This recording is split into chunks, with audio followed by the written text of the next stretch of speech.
I think language is to connect with people, the masses. He does it very well. In spite of whatever limitation one will accuse him of speaking the language, he connects with people the best.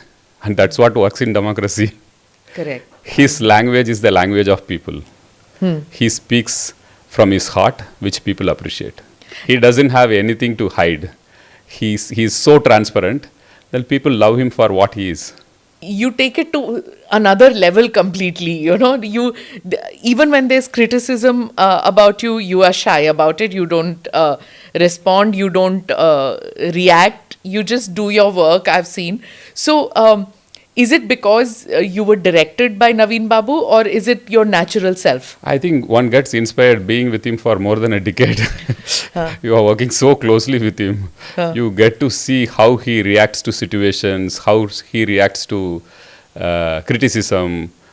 So you get inspired by him. Perhaps something of him has rubbed in me. He is very clear about where to draw the line between bureaucracy and the political executive.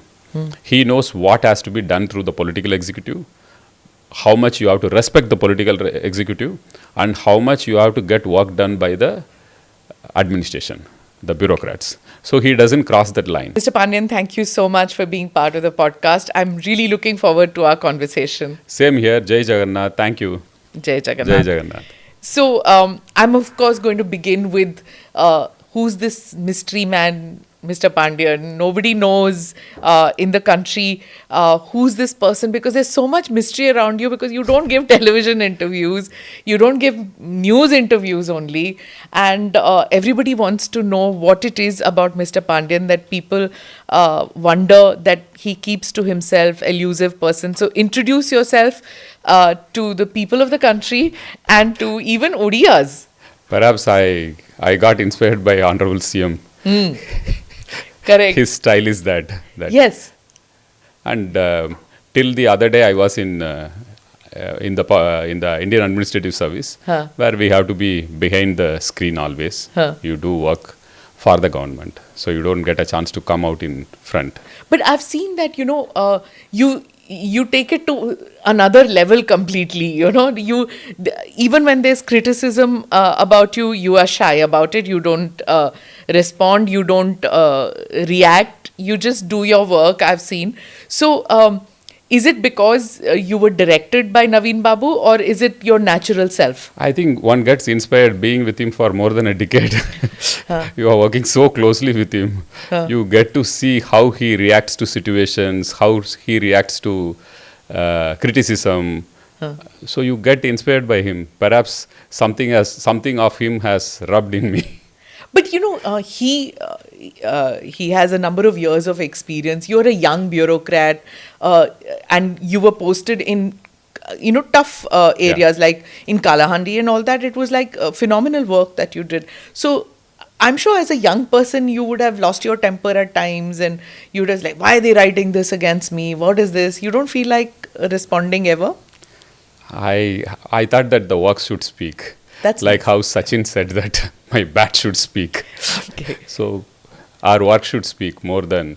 So tell me, what is it about Mr. Pandian that a 5-term chief minister trusts him so implicitly? I also keep asking him this. I'm still waiting for an answer from him. Okay. Perhaps we both share that commitment for people. Okay. Something which I got inspired from him. Right. In fact, I got Punjab cadre initially in 2000. And in 1999, super cyclone had hit Odisha very badly. Odisha was in a very bad shape. So there was a dilemma which cadre I should move. So I decided to go to Odisha because Mr. Naveen Patnaik had taken over as Chief Minister of Odisha. And the director of our academy said that go to Odisha, you will get great chance to work. And there is an honest person who has become Chief Minister. Okay. So you will get great scope to work. So that's how I came to Odisha.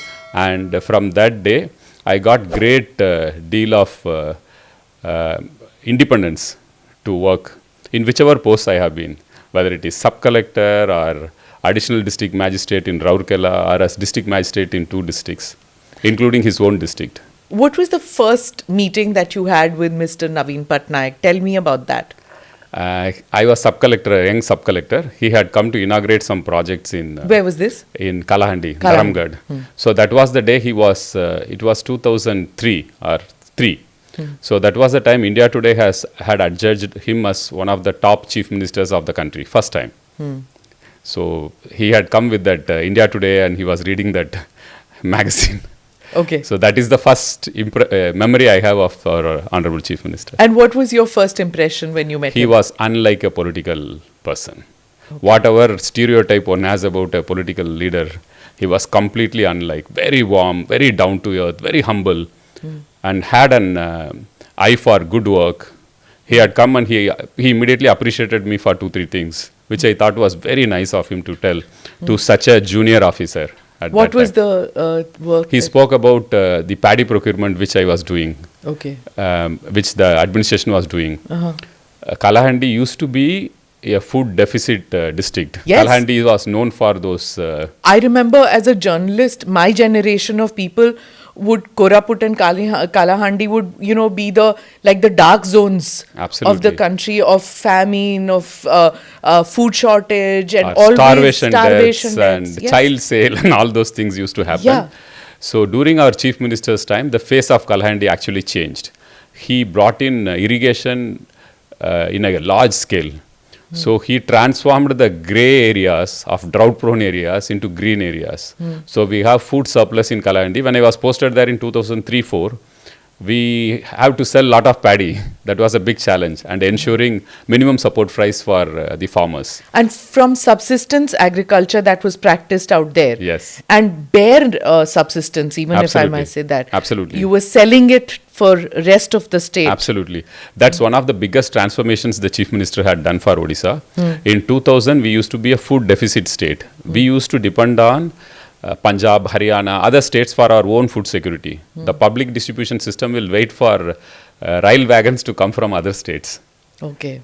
So if the wagons are delayed, the food security and the public distribution system will get delayed. So the Chief Minister decided that Odisha has so much of water, so much of fertile land. So one of the biggest challenges he took was that he will transform the agriculture of Odisha. Okay. So he invested heavily in irrigation, he invested in agriculture practices, and in 7 years, 8 years, Odisha had become self-sufficient. Huh. In food grain production, it became self-sufficient. Okay. In 11 years, Odisha became food surplus. That is one of the biggest transformations we brought, and now we are the third largest contributor to the country's food security. So from a food insecure state, Odisha has become a food surplus state. Contributing Yeah, to absolutely. The third biggest contributor. Okay. So the steps that he took, did he have, were the people of Odisha completely on board? Was his political party completely on board when he was bringing these transformative changes?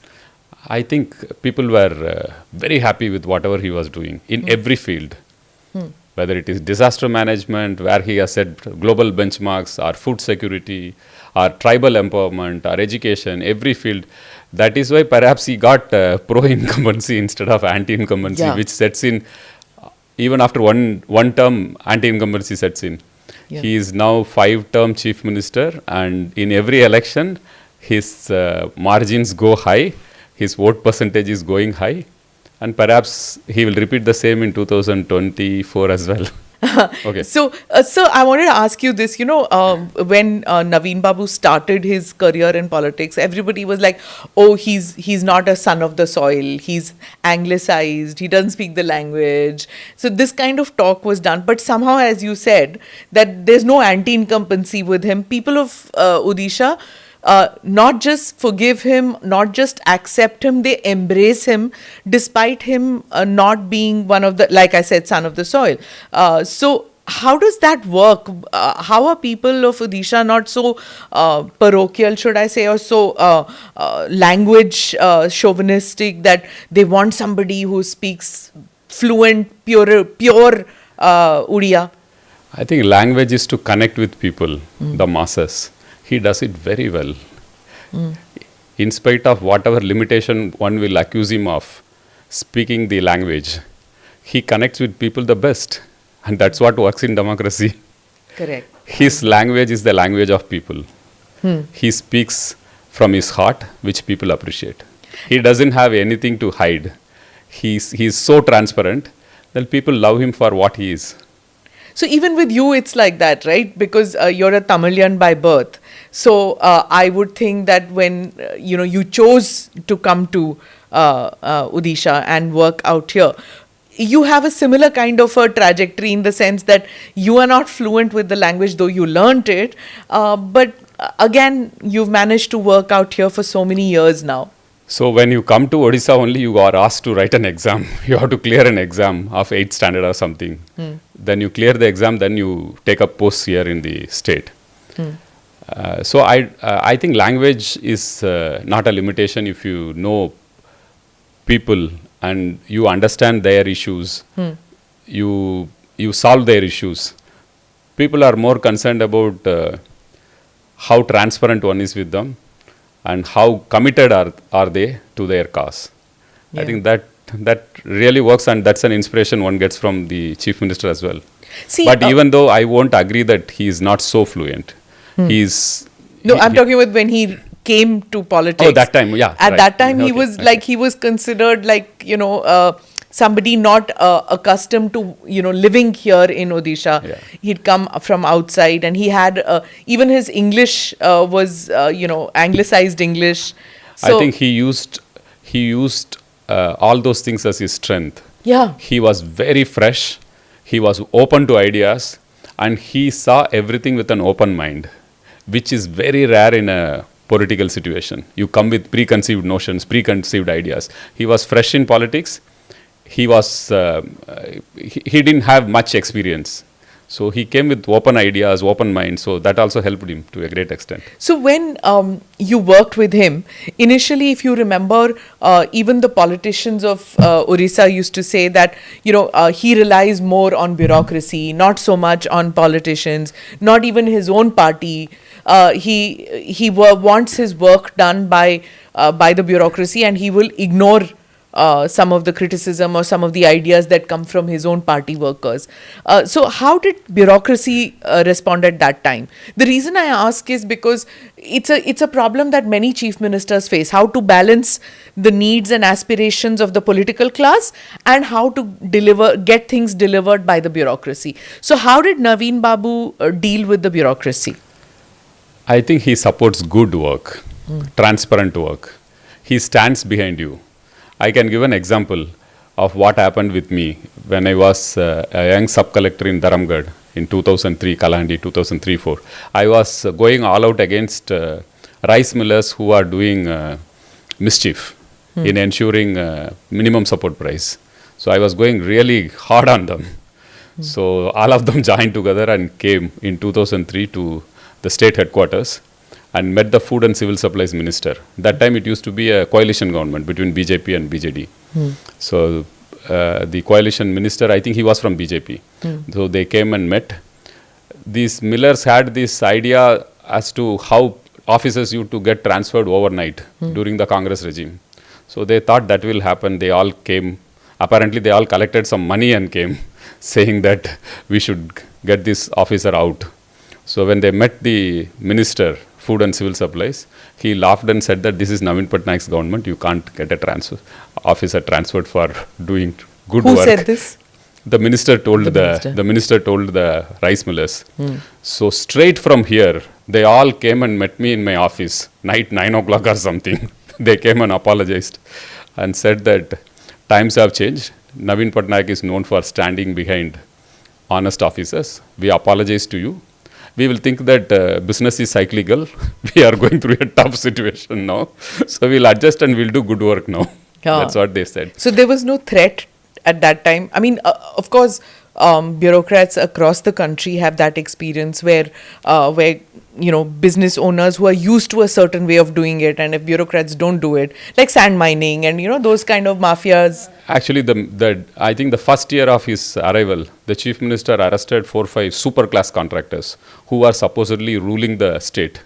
It sent shockwaves.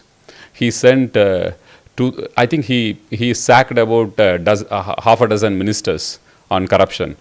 He arrested 3-4 IS officers on corruption. So the narrative was very clear that if you do good job, honest job, he will stand behind you. So when you asked about how do bureaucrats perform in Naveen Patnaik's regime, it's because of that commitment, that support one gets from him, that he will stand by you. If you have done good job, transparent work, even if you do small mistakes, it's okay. He will manage it for you. But do it for the cause of people. That's what gives you that inner strength to work for the people. And when you asked about, Oh, I think, goodness. yeah, good omen. I mean, for my first interview, perhaps. Yeah, the lizard. I thought it's a bird, but I believe it's a. I think it's a lizard. So good omen. So Yeah. I'm going to get like 1 million hits for this interview. That means. So- yeah. So yes. Go ahead. So he is very clear about where to draw the line between bureaucracy and the political executive. He knows what has to be done through the political executive, how much you have to respect the political executive, and how much you have to get work done by the administration, the bureaucrats. So he doesn't cross that line.